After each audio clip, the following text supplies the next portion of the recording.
आ गया, यानी जिस समय जो उनका समय होता था, हमारा 9 महीने का समय है, ऐसे उसका अंडे का जो भी रहा, और वो उसमें से जो बच्चा निकला वो हूं करना उसने शुरू कर दिया। जब कथा शंकर जी ने पूरी सुना दी तब देखा तो पार्वती जी तो सोई हुई है और हूं की आवाज आ रही है। तो उनको ये हूं की आवाज कहां से आ रही है, फिर पार्वती जी सोई हुई हैं तो जब देखा तो एक तोता ऊपर बैठ करके पेड़ पर और वो हुंकारे भर रहा था। तब शंकर जी ने कहा कि ये तो गलत हो गया, इस तोते ने कथा सुन ली और पार्वती जी ने सुनी नहीं है। तब वो लेकर के पीछे पीछे त्रिशूल भागे उसको मारने के लिए। तब ये जो तोता है, ये तोता है शुक, शुक को हम तोता कहते हैं ना। और जरा पीछे जाए तो ये शुक है राधा रानी का शिष्य।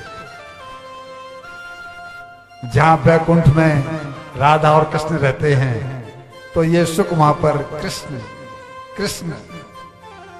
इससे पहले करता था ये राधे राधे राधे। राधे रानी ने देखा कि ये तो राधे राधे करते ही रह जाएगा, इसको भगवान कृष्ण के चरणों में पहुंचा दूं, क्योंकि राधा रानी तो आखिर में है तो माया, ब्रह्म तो भगवान कृष्ण ही है। तब उन्होंने बुलाया एक दिन, पुत्र आओ मेरी हथेली पर बैठो। ये सुख उनकी हथेली पर बैठा और फिर बोला कि तुमने राधे राधे उच्चारण बहुत कर दिया, तब आओ बोला अब कृष्ण कृष्ण कृष्ण ये उच्चारण करो। अब मेरे महल में नहीं, कृष्ण के महल में जाकर के उच्चारण किया करो।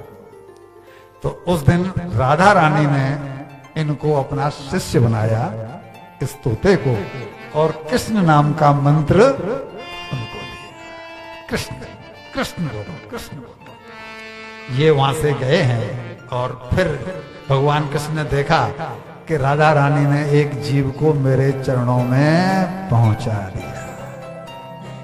राधा रानी का काम ही ये है कि वो जीव को किसी भी तरह से भगवान के चरणों में पहुंचा देती है।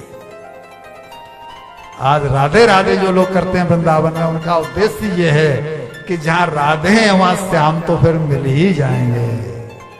तो ये तो उनके शिष्य हैं सुखदेव जी। तो ये जब उड़े तो भगवान शंकर पीछे पीछे थे और वहां पर वेद व्यास जी की पत्नी ऋतु काल से, जो महिलाओं का 5 दिन का, तो उससे निवृत्त हुई थी और वो स्नान करके और अपने बाल टेरेस पे छत पर सुखा रही थी। ऐसे करके उन्होंने बालों को पीछे किया तो ये सूक्ष्म रूप धारण करके उनके हृदय में ही प्रवेश करके, मुख में प्रवेश करके। ये वेद व्यास जी के जो पुत्र सुखदेव जी हैं, ये इनकी कथा हम सुना रहे हैं। वो अमर कथा सुन करके ये उनके मुख में प्रवेश करके बहुत सूक्ष्म रूप धारण करके अब शंकर जी मजबूर हो गए, क्योंकि वो अंदर चले गए थे। और इसके बाद में शंकर जी तो शांत हो गए, चले गए वहां से। लेकिन ये 12 साल तक मां के उदर से बाहर नहीं आए। इनकी पत्नी वेद व्यास जी की अपने पति से बोले, यानी वेद व्यास जी से, कि अब मुझे कष्ट होता है 12 साल तक गर्भ को धारण करके, ये बालक कब बाहर आएगा। उन्होंने, वेद व्यास जी तो भगवान के ही अवतार हैं, उन्होंने इनसे प्रार्थना की कि पुत्र तुम बाहर क्यों नहीं आ रहे हो, 9 महीने का समय होता है, तुमने 12 साल ले लिए, इसके पीछे क्या कारण है। तब इन्होंने बोला कि मुझे संसार में आते ही माया घेर लेगी। ये माया का चक्कर, जैसे ही बालक मां के उदर से बाहर आया और माया ने अपना जाल, जब तक माँ के गर्भ में बालक होता है, उसकी डोर भगवान से लगी होती है। कहते हैं ना, हे प्रभु मुझे इस नरक से बाहर निकालो, अब मैं ये भूल नहीं करूंगा। हम सब भगवान से ये वादा करके आए हैं कि अब हम ये भूल नहीं करेंगे, भजन करेंगे और तरने का प्रोग्राम बनाएंगे।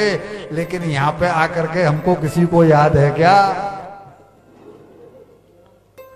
नहीं है, तो हम वादा खिलाफी कर रहे हैं। पत्नी कहती है कि शादी से पहले तुमने ये वादे किए थे, अब तुम वो वादे पूरे नहीं कर रहे हो, इसलिए डाइवोर्स के पेपर तैयार करवाओ। पति कहता है कि तुमने ऐसा कहा था, वैसा कहा था, डाइवोर्स के पेपर तैयार करवाओ। और भगवान से कोई नहीं कहता। भाई भगवान तो किसी से कह नहीं रहे कि तू वादा करके ये गया था, ये गया था, ये गया था, ये गया था। लेकिन भगवान भले ही नहीं कह रहे हैं, वो कह रहे हैं कि तुझे फिर वहीं पहुंचा के रहूंगा, जहां से बाहर निकाला था ना वहीं पहुंचा के रहूंगा। तू वादा खिलाफी कर तो रही है, कर तो रहा है। मत भूलिए कि हम वादा करके आए। तो इन्होंने कहा कि माया मुझे घेर लेगी, तो इसका क्या इलाज है? तो सभी को घेरती है। बोला मैंने तो अमर कथा सुनी, मैं तो भागवत कथा सुन करके आया हूं, मैं माया में क्यों फंसूं? इट मीन्स विवेक का उपयोग। मैं माया में क्यों फंसूं? मुझे नहीं आना बाहर। नरक नरक उसको महसूस होता है जो अपने आप को अज्ञानी मान के बैठा हुआ है। सुखदेव जी के लिए काय का नरक है? वो तो गर्भावस्था में है, उल्टे लटके हुए हैं, फिर भी स्वर्गीय है। क्यों? कि वहां भी भगवान का चिंतन हो रहा है। बोला मैं नहीं आऊंगा। बोला भाई माँ को तकलीफ हो रहा है, कोई तो रास्ता होगा। बोला भगवान आकर के मुझसे वादा करें कि मेरी माया तुझे नहीं व्यापेगी, तो मैं बाहर आऊं। वेद व्यास जी ने भगवान से यह प्रार्थना की है कि प्रभु मेरी पत्नी बहुत बहुत दुख पा रही है, आप कोई कृपा करो। एक बोला क्या? कि आने वाली संतान को ये आश्वासन दे दो कि आपकी माया उसे नहीं व्यापेगी। ये पद्म पुराण का है सारा दृष्टांत जो हम अब ये सुना रहे हैं, पद्म पुराण का ये। तो भगवान आए हैं और उन्होंने उनकी पत्नी के उदर पर दृष्टिपात करते हुए कहा है कि नहीं बालक तुम बाहर आओ, तुम्हें मेरी माया नहीं व्यापेगी, मैं तुम्हें आश्वासन देता हूं। और ये 12 साल के बाद प्रसूति वायु चली, ये बाहर आए और बाहर आते ही नाल को अपने हाथ से काट करके, कितनी विलक्षण बात है, मां के साथ जो नाल जुड़ा हुआ है उसे अपने हाथ से काट करके और नाल को अपने कंधे पर डाल करके और चल दिए। बोला कहां? भजन करने। वो संत हैं श्री सुखदेव जी। और ये सुखदेव जी यानी इतना विरक्त संत होते हुए भी और केवल इसके 2-4 श्लोक सुन करके ही और साकार का अनुरागी हो गया। हम सुना देते हैं 2 श्लोक।